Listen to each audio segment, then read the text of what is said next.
afirmación. La afirmación. No, me saco las fotos, por eso la foto estuvo bien, porque De ahí sacó. todo está calculado.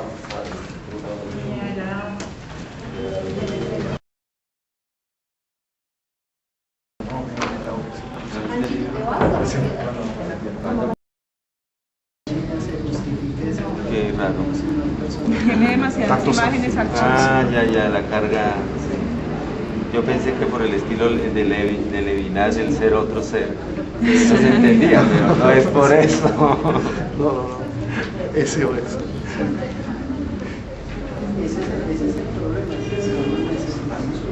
Y de las que he compartido con ellos, una de las que se ha acordado por un ser. Entonces, desde un libro tuyo, absolutamente.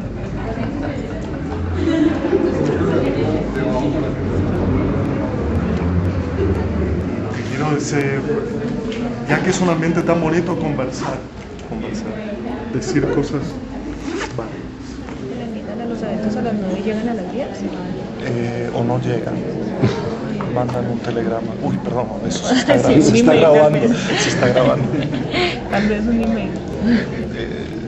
O en otros países llegan, dicen lo que tienen que decir, que no tiene nada que ver con el contexto. Y se van. Se van y vuelven hacia el cierre y sacan conclusiones de algo que no han escuchado. No. Sí, claro. Ah, no digas no, aquí también pasa. Esa es la No te función. aterres. No. ¿Vamos a comenzar? Bueno, con mucho gusto. Entonces yo lo primero que hago siempre es, bueno, una suerte de advertencia cuando me toca inaugurar un evento, y esa advertencia tiene que ver con que no pretendo dar un tono de cómo deberían ser las discusiones, no debería mis palabras ser sino mis palabras, y en todo caso ser adoptadas en la medida que ustedes lo deseen. Pero ciertamente el planteo que haré hoy es un planteo que me corresponde y que podemos compartir o no. Y entonces mi advertencia es a que las preguntas que me plantee serán mis preguntas, y con mucho gusto las podremos compartir y seguir preguntándonos a lo largo de estos días. Yo voy a dividir este tiempo que tengo en cuatro momentos que además los voy a señalar con la mano o con el cuerpo o con las palabras, porque no quiero ir tan directamente al punto de la diversidad, Quisiera hacer un tipo de rodeo alrededor del acto educativo tal como lo podríamos pensar hoy. Y en el primer momento, en este momento que inicio ahora, darles en primer lugar una felicitación enorme, un placer para compartir, que es el hecho de comenzar a notar cuánto la universidad recupera aquello de lo público en sus dos sentidos. Cuando mucha gente se llena los bolsillos hablando de las crisis educativas, uno se pregunta de qué crisis o a qué crisis estarán haciendo referencia. Yo no sé si a ustedes les pasa aquí en Colombia, pero en muchas partes del mundo uno asiste permanentemente a eventos que están obligados a colocar la palabra crisis en algún momento de su título. Es como si aquí hubiéramos tenido que poner equidad, diversidad, crisis y universidad pública en Colombia, ¿no? Porque uno asiste permanentemente a eventos que se llaman la crisis de la educación, la crisis del currículum, la crisis de la didáctica, la crisis del profesorado, la crisis de las minorías, la crisis del gasto público, la crisis, y no termina por identificar qué se está queriendo decir por crisis. Hay un filósofo, Emmanuel Levinas, que hace muchísimo tiempo, cuando en medio de la Segunda Guerra Mundial se hablaba del mundo en crisis y del mundo roto y del mundo absolutamente en desidia, decía que por lo menos hay que tener un cierto nivel de honestidad al pronunciar la palabra crisis y ser capaces además de traducir la palabra crisis por palabras más personales, palabras de autoría. ¿Acaso la crisis está en la universidad está en crisis, o es que a mí me duele la universidad. ¿La universidad está en crisis o es que uno ve trastornos, padecimientos acerca de la universidad? En este cambio de posicionamiento frente a la palabra crisis, yo felicito que esa palabra haya sido borrada en este evento y que por otro lado le devuelvan a la universidad los dos sentidos de lo público. En el primer caso, lo público en cuanto a la gente pública, pero en el otro caso, que a veces es menos masivo, la idea de lo público como lo que se publica, la idea de lo público como lo que se da al público, la idea de lo público como aquello que se da a conocer. Por eso yo creo que este evento podría perfectamente centrarse en las dos ideas de lo público. Aquí está el público, pero también aquí se va a publicar algo que la universidad pública hace. Y yo creo que es obligación de la universidad pública publicar, y que no se entienda publicar como publicar en revistas especializadas simplemente, sino tornar público los hechos que la habitan. Yo pensaba, cuando venía para Bogotá, estaba mirando algunos escudos y emblemas de universidades públicas de todo el mundo. No sé por qué, pero se ve que en una noche de insomnio me pareció interesante revisar qué hacen, qué palabras latinas generalmente tienen las universidades en sus emblemas y en sus escudos. Y encontré básicamente tres palabras casi mágicas, tres palabras que vienen de la Edad Media probablemente, y que ustedes las conocerán muy bien. Una, lux, luz. Dos, veritas, verdad. Tres, universum, universal. Fíjense ustedes que esas tres palabras, esos tres símbolos, verdad, luz y lo universal, es lo que justamente hoy está puesto en tela de juicio. Es lo que hoy está puesto en tela de juicio en lo que es una universidad pública. Porque ¿a qué verdad mayúscula se refiere?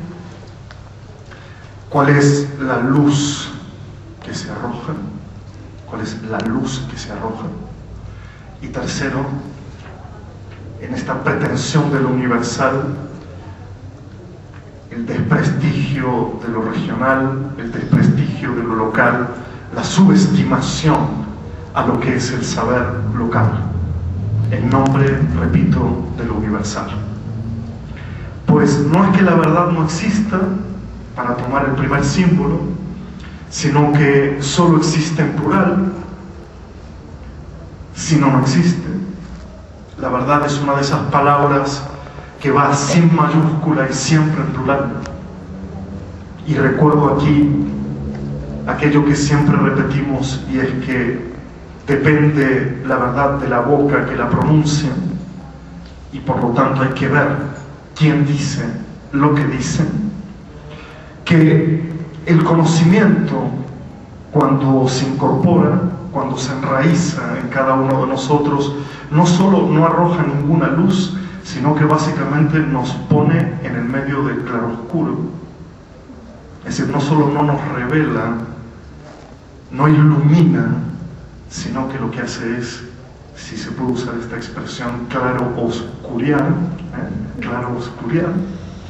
y que desde el punto de vista de lo universal ya sabemos cuánta trampa tiene la idea de lo universal en cuanto negación de lo que Sandra ha comentado como lo que aparentemente se desvía, lo que no es universal, lo que no arregla, lo que no es hegemónico.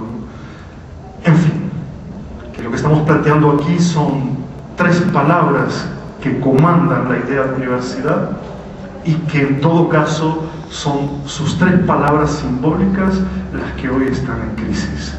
Y entonces, yo no sé si es el caso, pero alguna vez en una futura universidad habrá que poner veritas en cuanto plural de verdad, claro oscuro si es que entra en el símbolo, no sé si entra en un símbolo porque la palabra lux es bien pequeñita, pero claro oscuro sería un poco, ocuparía todo el símbolo, y por lo tanto lo universal y lo local entendido al mismo tiempo. Esto es, si hay lo universal, hay lo local. Si no, lo universal deja de tener sentido y es apenas un juego de abstracción, una fórmula vacía de realidad, vacía de sentido. Muy bien. Yo creo que cuando uno revisa simbólicamente qué es lo que una universidad se plantea hacer, no es casual que frente a la crisis de estas tres palabras uno pueda empezar a traducir la necesidad de revisar que la verdad de lo humano solo se expresa en la variedad de lo humano, la verdad de lo humano solo se expresa y solo es posible en la variedad de lo humano, que la luz y la claroscuridad depende claramente de los procesos investigativos y sobre todo que lo universal depende de lo particular. Es así como hace no demasiado tiempo en la historia de las ciencias sociales y humanas ha surgido con una enorme fuerza, y ustedes lo saben mejor que nadie, el concepto, la idea de diversidad como aquello que se reviste al mismo tiempo de lo universal y lo local, de las verdades múltiples y ya no abstractas, y de las tonalidades diferentes de lo humano. Esto me parece que es indiscutible.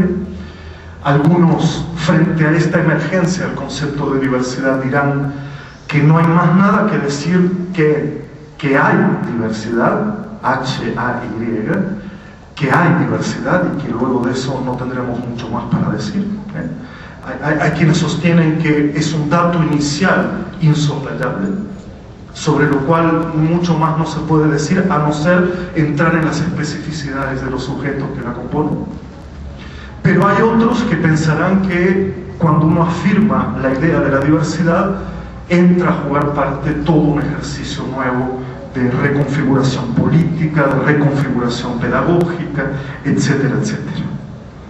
Yo me he planteado tres preguntas acerca de la idea de la diversidad, tres preguntas honestas, tres preguntas transparentes, tres preguntas que no son un ejercicio didáctico o retórico, son tres preguntas que me molestan, tres preguntas que me conmueven y que tengo ganas entonces de compartirlas con ustedes. Mi primera pregunta,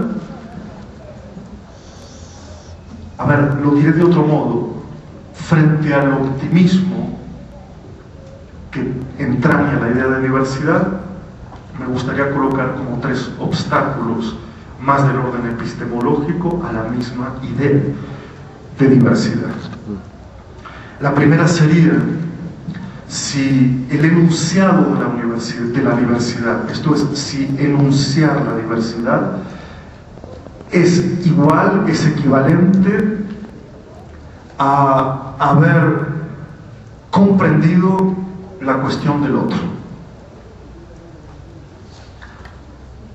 Yo sé que esta pregunta necesita de explicación, necesita que profundicemos un poco en ello, pero de alguna manera lo que quiero marcar como énfasis aquí es si hablar de diversidad agota hablar de la alteridad. Es decir, si se ha vuelto equivalente, si para nuestras representaciones, si para nuestro trabajo, si para nuestra concepción es igual plantear el tema de la diversidad que plantear el tema de la alteridad o de la otredad, como otros han querido llamarlo. Esa es mi primera sospecha, pero luego bajo la segunda pregunta se seguirá ahondando en la sospecha. Y la segunda pregunta para mí es ¿por qué esa recurrente identificación entre diversidad y desigualdad? Esto es, ¿por qué la idea de diversidad está generalmente emparentada con determinados grupos que en otros momentos, antes de la existencia de la palabra diversidad, eran considerados los grupos marginales, los grupos periféricos, periféricos, los grupos minoritarios, los grupos subalternos. En síntesis, esa idea que diversidad se identifica con pobreza, con marginación, con discapacidad, con extranjería, con ciertos aspectos del género. Esto es una suerte de sentido ligado a la diversidad que lo inclina hacia la idea de desigualdad que antes era utilizada. Mi tercera cuestión, repito, honesta, que me gustaría que conversemos, es qué cambia en la educación en un sentido amplio, en un sentido genérico, a partir de la idea de diversidad. Digo, para quitarle ese halo de reforma, ese halo en que muchos de nuestros países han entrado pensando que la sola introducción del concepto de diversidad iba a producir cambios notables en el campo educativo, y que ya decir diversidad de alguna manera nos dejaba del lado de los buenos, y que entonces la etiqueta de la diversidad ya era mucho mejor que la etiqueta de discapacidad o que la etiqueta con nombre propio, indígenas, pobres, y otra vez la misma enumeración. Bien, pues me tomaría un seminario honestamente, intentar que trabajemos estas tres cuestiones que a veces pueden ser hasta formuladas por un niño que ingenuamente las mira y dice, pero ¿qué cambia con llamar diversidad lo que antes se llamaba de otra manera? ¿Qué cambia? O ¿por qué siguen diciendo diversidad pero se refieren siempre a los mismos? O ¿por qué creen que al decir diversidad ya están agotando el problema, la cuestión del otro, entendida como cuestión también filosófica, también como cuestión política y no solo como cuestión cultural y pedagógica? Y está claro entonces que lo que voy a intentar hacer es, otra vez honestamente, intentar dar algunas pautas para seguir pensando en torno a estas tres preguntas. Lo primero que quiero decir es que si realmente la diversidad ocupa en nuestro discurso el mismo lugar que ocupa la cuestión del otro, lo primero que deberíamos preguntarnos es ¿qué quiere decir ese etcétera presente en toda definición de diversidad? Cuando ustedes leen textos sobre diversidad, cuando lo que hay es una enumeración de la diversidad, cuando lo que se pretende es dar sentido a la diversidad, habrán leído ustedes diversidad, por ejemplo, de género, raza, etnia, religión, etcétera, etcétera. Pues eso es muy fácil de comprobar, que todos necesitamos del etcétera para poder hablar de la diversidad, y que justamente allí, en ese etcétera, está el tesoro al cual no podemos acceder desde la diversidad ni desde ningún otro lado. Está allí la incógnita que no podemos resolver ni desde la diversidad ni desde ningún otro lado. Está allí el misterio que no podemos resolver ni desde la diversidad ni desde ningún lado. Porque el etcétera es aquello que no se puede nombrar. El etcétera es aquello que no se puede definir. El etcétera es aquello que no tiene nombre. El etcétera es aquello que no tiene concepto. Y siempre habrá un etcétera. Siempre habrá un etcétera. Yo quiero que hagan mentalmente el ejercicio de hasta dónde seríamos capaces de enumerar los casos de la diversidad. Y cómo siempre, aún enumerando 7, 8, 9, 10, lo máximo que conté una vez fue 12, luego vendrá una coma y un etcétera. Un etcétera. Un etcétera que, ¿cuál es su valor? Es de una alteridad que no conocemos, de una alteridad de la cual nada sabemos. Es un etcétera que tiene que ver con lo que no puede ser clasificado, denominado, identificado. Alguien definió hace mucho tiempo, un señor llamado Maurice Blanchot, que alteridad es ese mundo que es del otro, es todo aquello que se nos escapa al concepto. Alteridad es todo aquello que se nos escapa al concepto. Yo creo que el concepto de diversidad justamente revela por sí mismo que es imposible definir la variedad de lo humano, porque una vez que entramos en esa suerte de ejercicio de catalogación, algo siempre se nos va a escapar, algo que no tiene nombre, algo que no sabemos, y sería ridículo jugar el ejercicio de aumentar cada vez más los casos dativos, los casos concretos de la diversidad, porque aún así, cuando yo digo diversidad de género, obviamente tendría que entrar en la diversidad de género y a su vez multiplicar la diversidad de género por otro tanto. Y en esa multiplicación de la diversidad de género tendré otra vez un profundo etcétera que no sabemos qué quiere decir. Cuando yo entro en la diversidad llamada discapacidad, lo mismo me pasa. Hay un resto, hay un residuo. Y para mí, justamente ese resto, ese residuo, eso que no sabemos, eso que no podemos conceptualizar, es alteridad. Justamente ahí donde no hay identificación del otro, ahí donde no le podemos dar un nombre, ahí donde no sabemos qué es, ahí donde no sabemos qué le pasa, ahí donde no sabemos qué nombre darle, eso es lo que la filosofía en general ha llamado de alteridad, el misterio del otro. Aquello que no puede ser gobernado por un concepto, por un nombre, por un título, por una etiqueta. Esto no niega la potencialidad del concepto de diversidad, sino que le plantea un límite, el mismo límite que se ha planteado previamente a otros conceptos que forman parte de esta historia lingüística.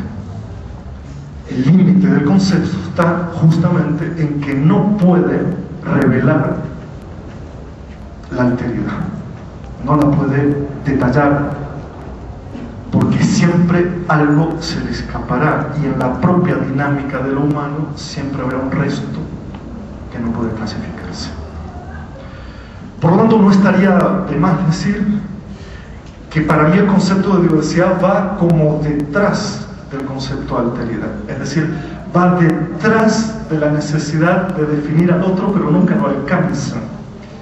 Y digo, está muy bien que no lo alcance, porque no basta con llamar diversidad al otro, no basta, porque tal vez desde el lugar del otro esa palabra no tenga demasiado sentido, desde el lugar del otro, y sobre todo porque creo que siempre hay un lugar del otro que debe ser autónomo a nuestros conceptos, un lugar del otro, una suerte de lugar vital donde la vida del otro no puede ser enclausurada en lo que sabemos, en lo que ya sabemos. Con respecto a lo segundo, que nos sugiere esa identificación recurrente que se produce entre diversidad, pobreza, desigualdad, marginación, extranjería, raza, clase social y también discapacidad, es que uno tiene la sensación que el concepto de diversidad vuelve a chocar otra vez contra una suerte de dique económico. Lo voy a plantear en estos términos. Como si los diplomáticos no fueran diversidad, como si la clase política no fuera diversidad, como si los poderosos no fueran diversidad, como si solo valiera la idea de diversidad cuando no está en juego una oposición con la idea de lo mismo, la idea de lo hegemónico, la idea de lo uno. Si uno quisiera realmente ser radical con la idea de diversidad, pues no habría otra cosa que diversidad en todo el mundo. Pero uno no ve esta definición en las definiciones de diversidad, es cierto. Es decir, uno no incorpora la idea de que los hijos de la nobleza forman parte de la diversidad. ¿Y por qué no? ¿Por qué no? Porque si la diversidad es un dato inicial, esto es simplemente algo que declara la existencia de innúmeras posiciones de sujeto, innúmeras posiciones de la lengua, innúmeras posiciones del cuerpo, innúmeras posiciones del aprendizaje. No habría límite para esto, no habría límite, habría que ir hasta el final de los hombres y de la historia y decir que diversidad es todo y no decir mucho más que esto. Pero cuando el concepto de diversidad se inclina hacia el lado de la desigualdad, se torna un concepto apenas utilitario,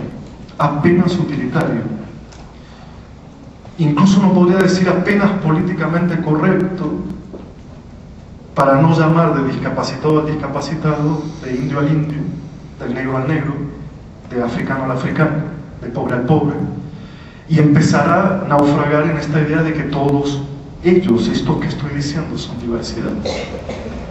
Hace poco estuvimos en la reunión de los directores nacionales de educación especial y educación básica de toda Latinoamérica y el Caribe, y efectivamente notábamos que para muchos la idea de discapacidad debía ser borrada del diccionario, que para muchos la idea de lo indígena debía ser borrado y que en su lugar debería entrar la cuestión de la diversidad, ¿no? A mí me parece que en ese caso está claro que el movimiento es que quede claro que llamamos diversidad a aquellos grupos desfavorecidos. Pero si esto está claro, la propia idea de diversidad, que es que todo es diversidad, debería ser puesta bajo sospecha. Y entonces, esta segunda pregunta, ligada a la primera, empieza a tener como una resonancia problemática. Porque si diversidad son los grupos desfavorecidos, esto otra vez vuelve a plantear un problema de oposición, como siempre el mundo occidental pensó, entre lo que está bien y lo que está mal, lo correcto y lo incorrecto, lo normal y lo anormal, lo positivo y lo negativo. Y entonces lo que ya no es diversidad, lo que no entra a formar parte de la diversidad, queda oculto como lo que está bien, como lo que es igual, como lo que es incluso normal. Si ahora voy a la tercera cuestión y digo, bueno, entonces, ¿qué cambia con la idea de diversidad? No vamos a negar que ha cambiado mucho, pero también no vamos a negar que tal vez estemos en un momento donde sea necesario volverse a plantear la tensión de la pregunta: ¿es suficiente este cambio de nombre? Cuando este cambio de nombre vuelve a afirmar que hay grupos desfavorecidos, desiguales, naturalizados como tales, y que no responden a toda la cuestión del otro, ¿cambia realmente la educación? A mí me sorprende cuando en lo que llamamos las escuelas básicas, las escuelas comunes, la idea de diversidad es una idea absolutamente ausente. Es decir, es llevada a tracción por otros grupos, pero dentro de la vida institucional de la escuela común, por lo menos en muchos países, la idea de la diversidad no ha entrado, no está allí vitalmente activa, o porque siempre pensaron que había diversidad y entonces no necesitan de la palabra, porque siempre operaron con esta idea de la diversidad, o porque estaba demasiado presente la idea de lo homogéneo, que lo único que vale desde el punto de vista educativo es enseñar a todos lo mismo, así como era entendida la equidad en la historia de las ideas pedagógicas desde que la escuela es escuela. Es decir, la idea de igualdad en la educación siempre ha resultado en enseñar a todos lo mismo. Y hoy el gran desafío que se le plantea a los maestros es lo contrario, es enseñar a cada uno algo diferente. Fíjense ustedes que en este cambio entre enseñarle a todos lo mismo, lo que creaba el proceso de homogenización, ahora enseñar a cada uno todo diferente, se pierde de vista que la educación siempre es educación para todos y para cada uno. A veces uno se olvida, haciendo estos juegos de los grandes eslogans pedagógicos, que hay que educar a cada uno con sus posibilidades, o como oposición hay que educar a todos independientemente de sus diferencias.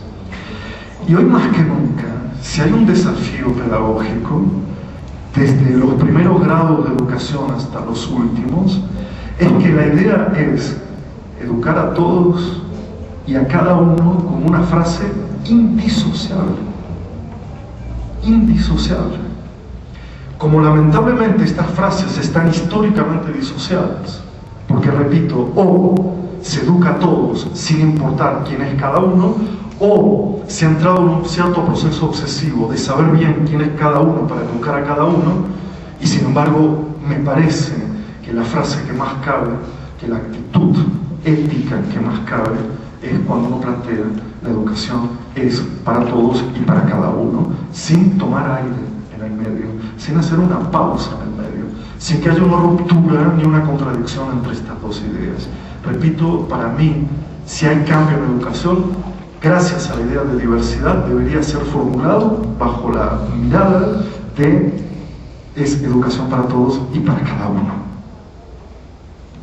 Y ahora me salgo un poquito de estos tres problemas, porque en la sintonía de la idea de cambio y de tantas promesas de cambio que se han hecho, en realidad uno se encuentra frente a ciertas realidades que mostrarían todo lo contrario. Me ha tocado ser parte de un relato de la Organización de las Naciones Unidas sobre los derechos humanos y la discapacidad, un relevo mundial, y donde lo que sabemos es que solo el 1 al 5% de la población con discapacidad está en el sistema educativo. No voy a especificar en qué sistema educativo, sino en el sistema educativo. En nuestros países esa cifra tiene un poquito más, del 8 al 10, del 8 al 12 según el país, pero fíjense de la magnitud del problema que estamos hablando. No están en el sistema educativo, en su gran mayoría. Por lo tanto, estamos haciendo referencia a una diversidad que nunca ha estado ni está actualmente, en su gran mayoría, en el sistema educativo.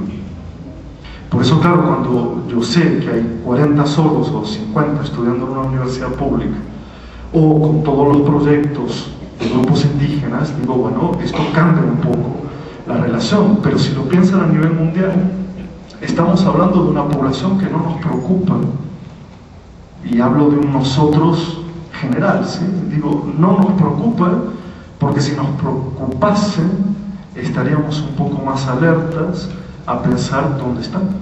¿Dónde están? La pregunta no es ni siquiera qué enseñar, la pregunta es dónde están. Y esto vale para todas las poblaciones desfavorecidas, que es una pregunta anterior al contenido de la enseñanza. Y es la pregunta de ¿y dónde están? ¿Dónde están? No qué enseñar. Por lo tanto, déjenme hacer aquí un rodeo para mí absolutamente necesario. Durante mucho tiempo, nuestras preocupaciones en torno de ese otro que no estaba en el sistema educativo y que comenzó a estar en el sistema educativo, era una pregunta persistente acerca de cómo era ese otro. Quienes nos dedicamos a la formación en universidad, esta era la pregunta central de la formación. Nosotros nos detuvimos pensando que era clave para que estas personas puedan acceder a los estudios, sean superiores o no lo sean, responder a la pregunta ¿quién es el otro? Era clave. Sobre esa pregunta fuimos todos. ¿Quién es el otro? ¿Qué tiene? ¿Qué le falta? ¿Qué podemos hacer por él? ¿Qué características tiene? ¿Qué es lo positivo? ¿Qué es lo negativo? ¿Qué le pasa? Toda una carga acerca del otro. Bueno, esto pasó también en la escuela común, me refiero a las instituciones comunes, cuando se preguntaban qué es la infancia, qué le pasa, qué necesita, qué tiene, o qué es la juventud, qué le pasa, etc. Es una pregunta que está formulada por la incógnita que el otro nos trae, ¿de acuerdo? Entonces es como si yo, para aceptar en mi institución ciertos grupos, debería formar a los demás en explicar quiénes son esos que están ahí. Luego, como el proceso fue un poco, yo lo llamaría mediocre, porque nosotros nunca sabemos básicamente quién es el otro. Entonces es un tipo de conocimiento complicado, porque o lo reducimos a 3 o 4 características o simplemente hacemos una mímica del otro. Y entonces lo que empezamos a hacer fue hablar del profesor, en vez del sujeto otro, del sujeto docente. ¿Qué características tiene que tener el docente? ¿Cómo debe formarse? ¿Qué debe saber? ¿Cómo debe ser? Y fíjense ustedes que todas las reformas en América Latina pasaron por este juego. Con la idea de integración educativa han bajado programas todo el tiempo, o de explicarnos quién era el otro, o de explicarnos cómo debíamos ser nosotros para estar con los otros. Tanto en un caso como en el otro se pierde de vista lo que para mí es la pregunta más, ¿cómo llamarla?, más hermosa de la pedagogía. Es horrible esta palabra, yo sé. Que la pregunta en pedagogía no es tanto quién es el otro o quién soy yo, sino la pregunta en pedagogía es ¿qué pasa entre nosotros? A mí me parece esto una de las preguntas más banales, porque uno dice, pero qué tontería estás diciendo, Carlos, ¿qué pasa entre nosotros? ¿Y qué sé yo qué pasa entre nosotros? Y sin embargo, fíjense ustedes, la energía, la potencia, la cualidad que puede tener una pregunta como esta. Ya no que le pasa al otro, o que me pasa a mí, sino que pasa entre nosotros. O sea, que de alguna manera uno está planteando que el cambio, ese cambio que parece a veces un fantasma o a veces parece un nada, no sea sino un cambio de entonación de la pregunta. En vez de preguntar todo el tiempo qué le pasa al otro, qué tiene el otro, o qué me pasa a mí con el otro, qué tengo yo con el otro, es poner la pregunta allí en el medio. ¿Qué pasa entre nosotros? Esa para mí es la mayor de las preguntas pedagógicas. ¿Qué pasa entre nosotros? Porque de alguna manera uno tiene que empezar a responder a la pregunta del estar juntos. No puede seguir planteando la pregunta de el estar entre ellos, porque me parece que todo este esfuerzo, todo este cariño, toda esta energía puesta en un proyecto como el que están haciendo, tendrá que ver en algún punto con entender qué pasa entre nosotros estando juntos, y no qué le pasa a nosotros estando aquí, ni qué me pasa a mí estando ellos aquí.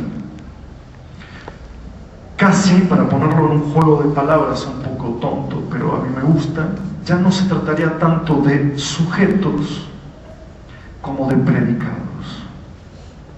Pueden reírse, si les parece, un poquito. Cuando hacíamos nosotros los análisis gramaticales en la escuela primaria, era sujetos o predicados, ¿se acuerdan? Muy bien, ¿el predicado qué es? Sino lo que pasa entre nosotros. El predicado son esas acciones comunes, posibles o imposibles, arduas o simples, pero que caracterizan un proyecto pedagógico, cualquiera sea. Lo que define un proyecto pedagógico, lo que pasa entre nosotros. Ahora, uno podría decir, bueno, pero lo que pasa entre nosotros pueden ser tantas cosas, efectivamente, ¿no? No pasa una sola cosa, ni podemos hacer aquí un laboratorio para decir qué cosas deberían pasar entre nosotros. Yo voy a señalarles apenas 4, si me da el tiempo, ¿no? Sí, yo creo que me da el tiempo. En todo caso hablaré rápido y ya está.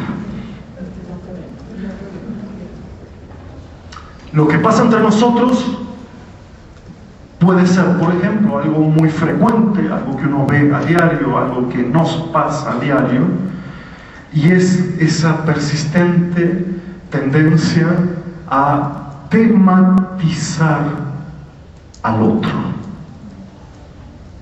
Ahora lo vamos a detallar un poco, pero significa que lo que debería ser importante entre nosotros es que al fin y al cabo yo pueda hacer un tema de ti. Entonces lo que me pasa con la infancia se refleja en que yo pueda hablar acerca de la infancia. La tematización significa transformar un sujeto, una acción, un otro en un tema. Así, un drogadicto se vuelve la drogadicción. Un pobre se vuelve la pobreza. Una persona con discapacidad se vuelve la discapacidad. Y entonces eso que pasa entre nosotros es que la tendencia que tenemos, pedagógicamente hablando, es a relacionarnos con temas y no con acciones. Entonces estamos los especialistas en, ¿sí? Y todo el tiempo eludimos de alguna manera la pregunta de lo que pasa entre nosotros, que repito, termina siendo la única pregunta capital desde el punto de vista pedagógico. Otra cosa que pasa entre nosotros y que la conocemos bien cada vez más, es que entre nosotros se ha instalado un exceso de razón jurídica. ¿Saben esto, no? Es decir, que creemos que lo que debe haber entre nosotros es un conjunto de leyes que regulen el estar juntos. Y esto es un fenómeno a nivel mundial. Cuando tenemos un problema entre nosotros, llamamos a un juez. Cuando tenemos un problema entre nosotros, en vez de conversar, acudimos al derecho que nos va a decir cómo estar entre nosotros. Y desde el punto de vista educativo, últimamente, esa razón jurídica se ha instalado incluso antes que la razón ética. Incluso antes que la razón ética. Se nos dice que tenemos que estar juntos obligatoriamente, porque así lo dice la ley, pero no hay un principio ético que nos revele que nos sentimos responsables en ese estar juntos. Yo creo que una de las cosas más terribles que ha ocurrido en las últimas décadas es la falta absoluta de discusión ética acerca de lo que significa estar juntos y la absoluta preponderancia de una marca legalista sobre lo que significa estar juntos. Repito, como si el estar juntos fuera fuerza de ley y no fuera fuerza ética, fuerza de corazón, fuerza de hermandad.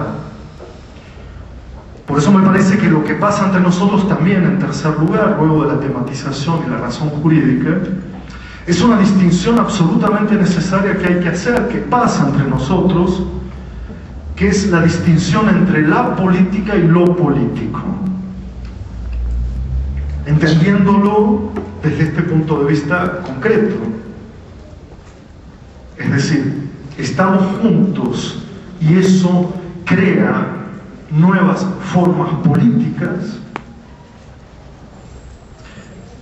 pero no es lo mismo que decir que la política determina que debemos estar juntos. ¿Se entiende? Yo creo que hay aquí como la necesidad de que en ese estar juntos determine nuevas formas de hermandad, de amistad, si ustedes quieren, de amorosidad, pero no que la política entendida como sistema oficial, representativo, determine que tenemos que estar juntos.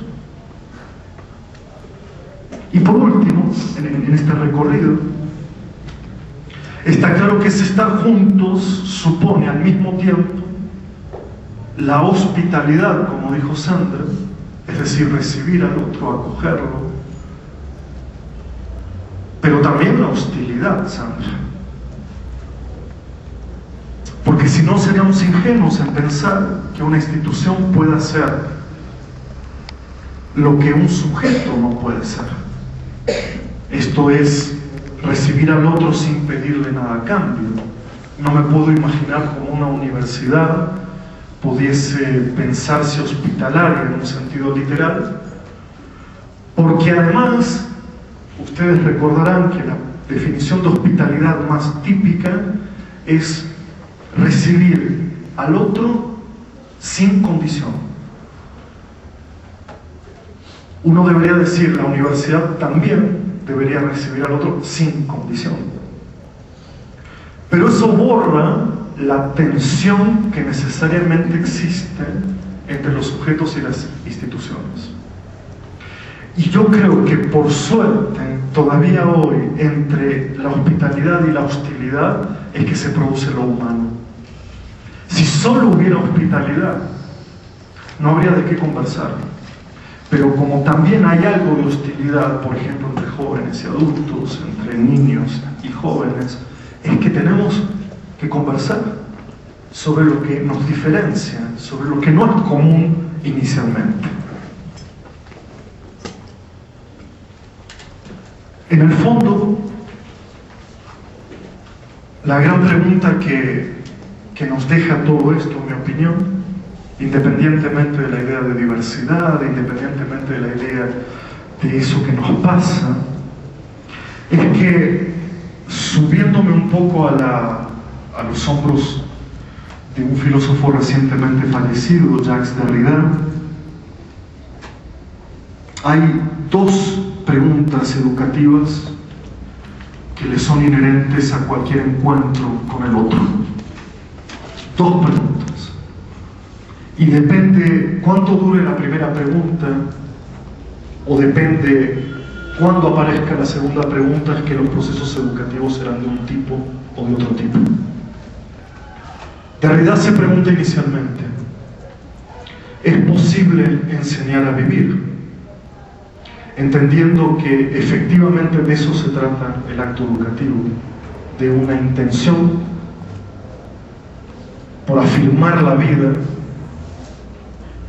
de una intención por volver vital el estar juntos.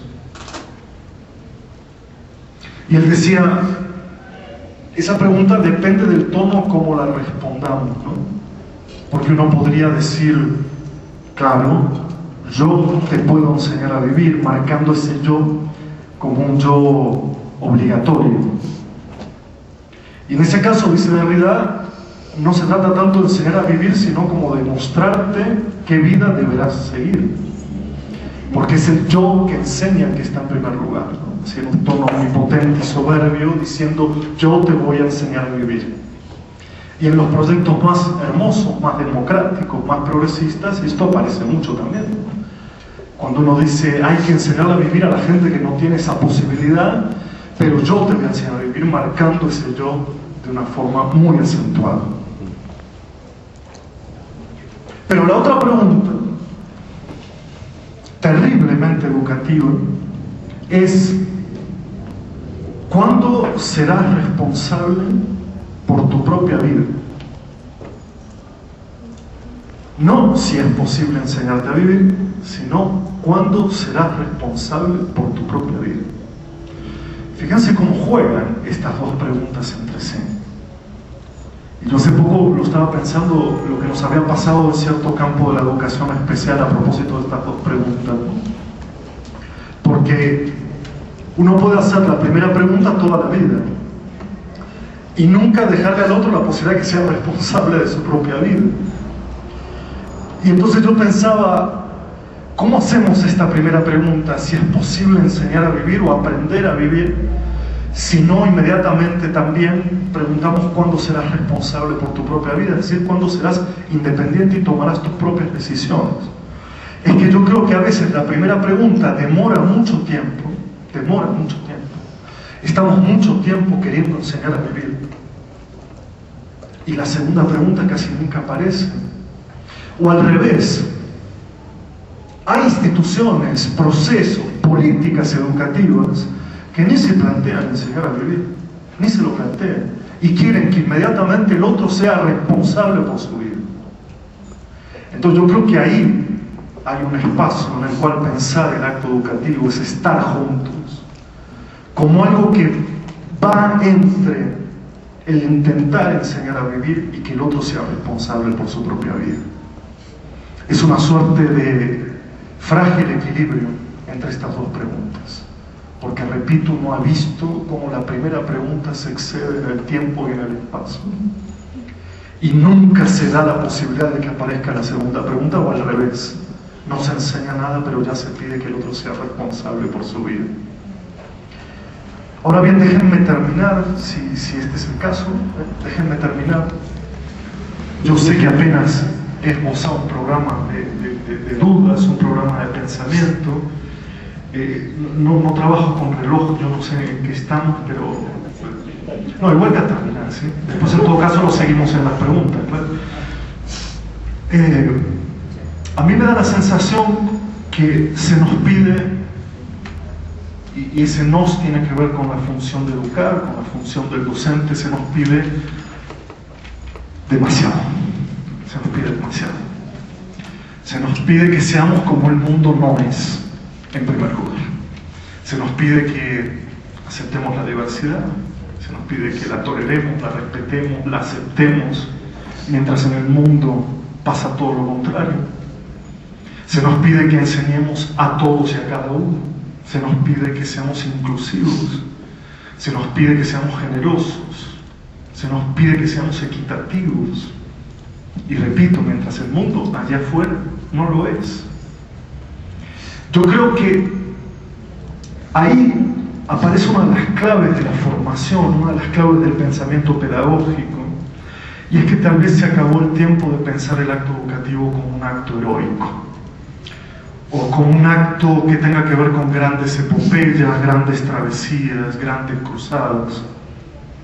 No porque no seamos capaces o no porque no valga la pena, es que digo que a veces, así como es de grande el gesto heroico que se nos pide, también son de grandes las mediocridades que se cometen, ¿no? Nosotros estábamos trabajando hace poco en lo que se llama la confesión de parte de nosotros de pactos de mediocridad que hemos hecho durante nuestra vida pedagógica. Tomen ustedes esta idea, pactos de mediocridad que hemos hecho, como por ejemplo, si no quieres leer, no leas. No leas el libro entero, lee un capítulo. Si no quieres, no vengas. Copia de aquel libro. Este trabajo ya está hecho. Si no te gusta, no importa. Pacto de mediocridad. No lo digo por fuerza moral, ¿saben? No es que yo esté en algún lugar donde pueda decir eso que ustedes están haciendo. Primero, me estoy incluyendo, tengo mi propia lista de pactos de mediocridad que hago a diario. La educación está plagada de pactos de mediocridad. Entonces fíjense ustedes que al lado de los grandes gestos heroicos hay también inmensos pactos de mediocridad. Y yo pensaba, ¿no se tratará finalmente que en ese estar juntos, que en eso que pasa entre nosotros, que es la educación, de lo que se trata fundamentalmente es de tener gestos mínimos?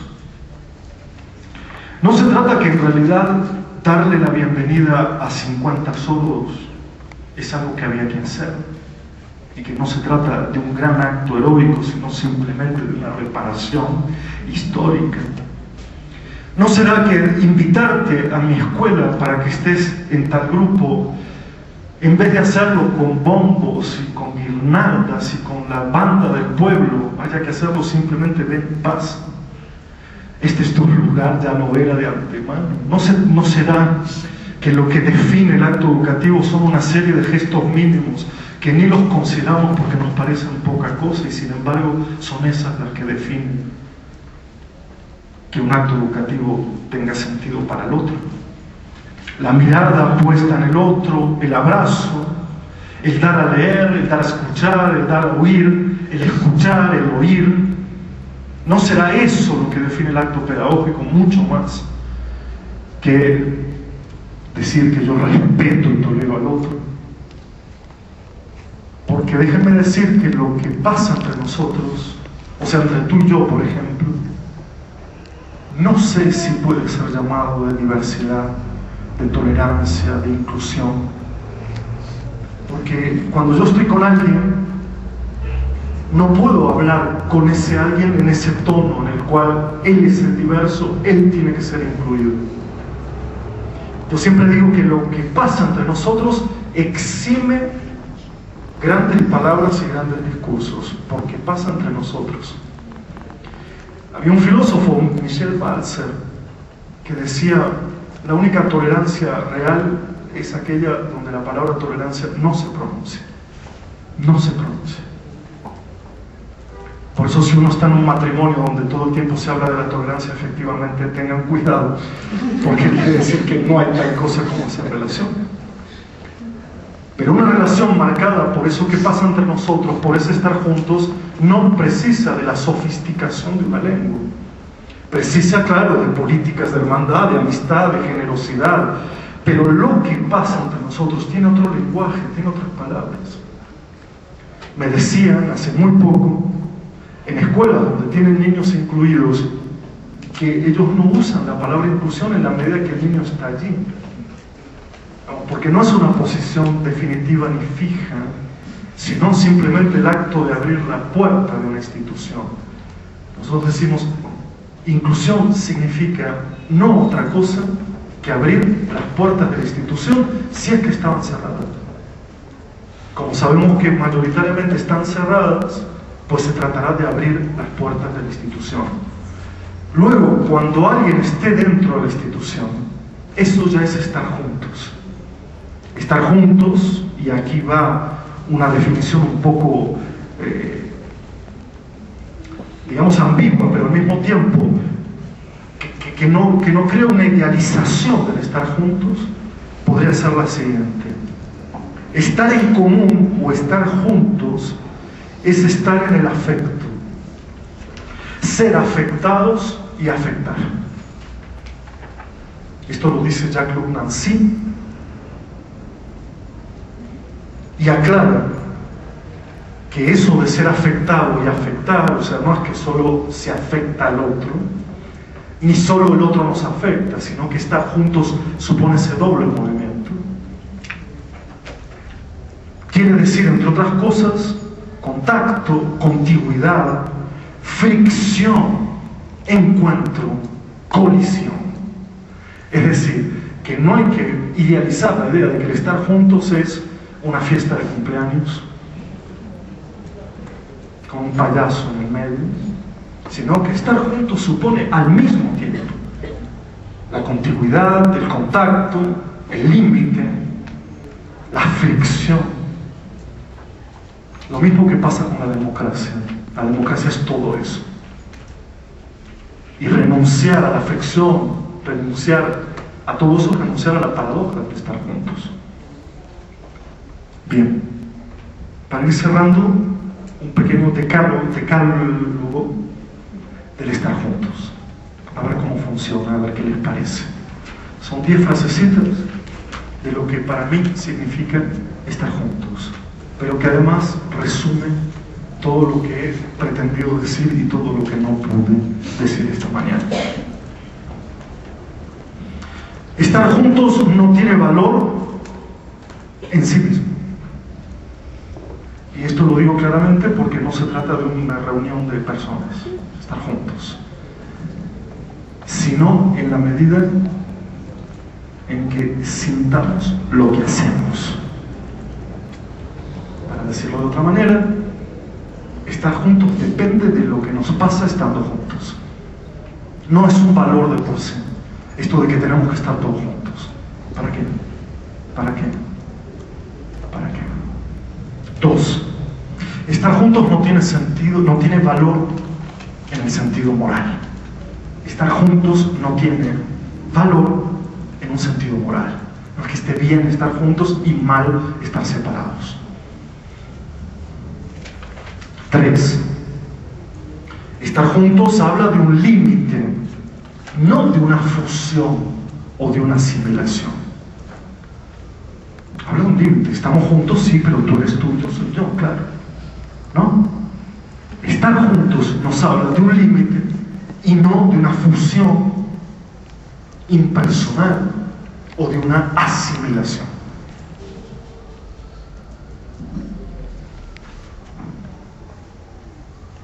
Estar juntos incluye desde la amorosidad hasta la indiferencia. Estar juntos incluye desde la amorosidad hasta la indiferencia. Para que no creamos que estar juntos supone siempre una virtud casi religiosa de amar al prójimo. También puede incluir la indiferencia. Estar juntos no depende de una razón jurídica, sino de un sentido ético.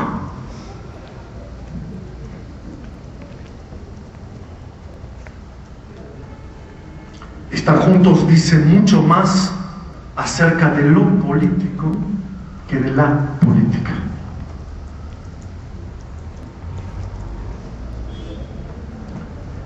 El nosotros del estar juntos es siempre provisorio, siempre frágil y cambia a cada vez que estamos juntos.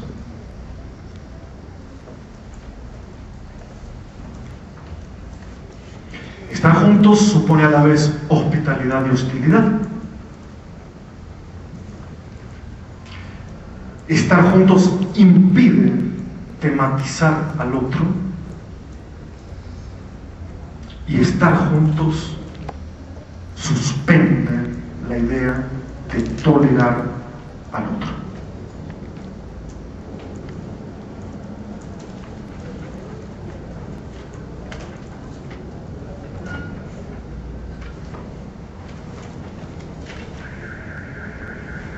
A mí me parece que vale la pena, ahora sí estoy amenazando de terminar, y ustedes ya lo estarán deseando fervientemente, y por lo tanto quiero tomar aquí dos frasecitas finales que me parece que nos pueden seguir ayudando a pensar estas cosas.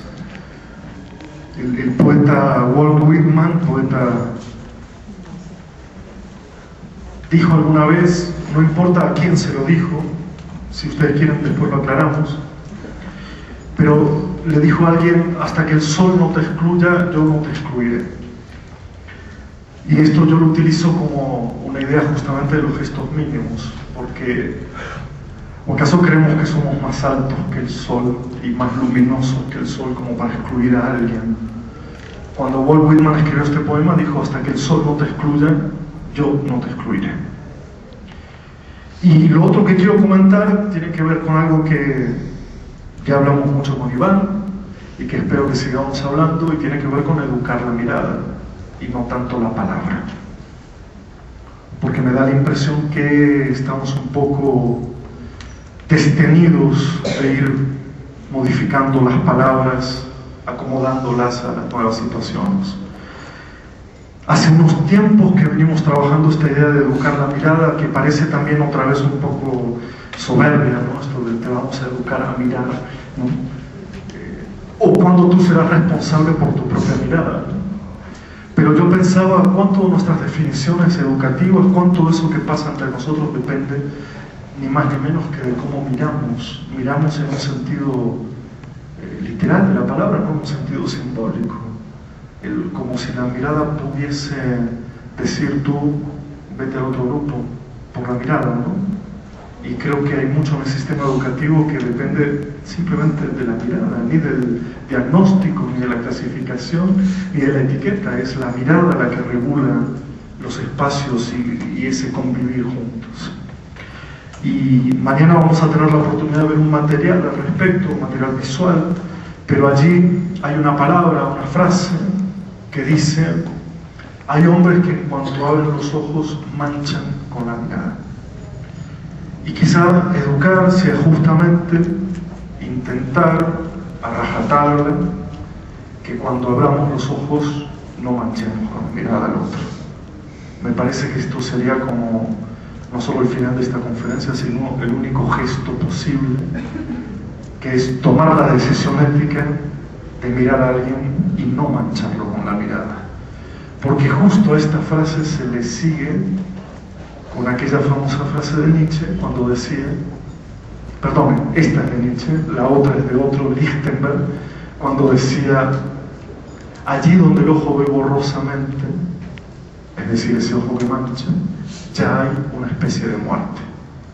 Por lo tanto, tal vez educar sea, desde este punto de vista, abrir los ojos, no manchar con la mirada y mucho menos matar al otro con la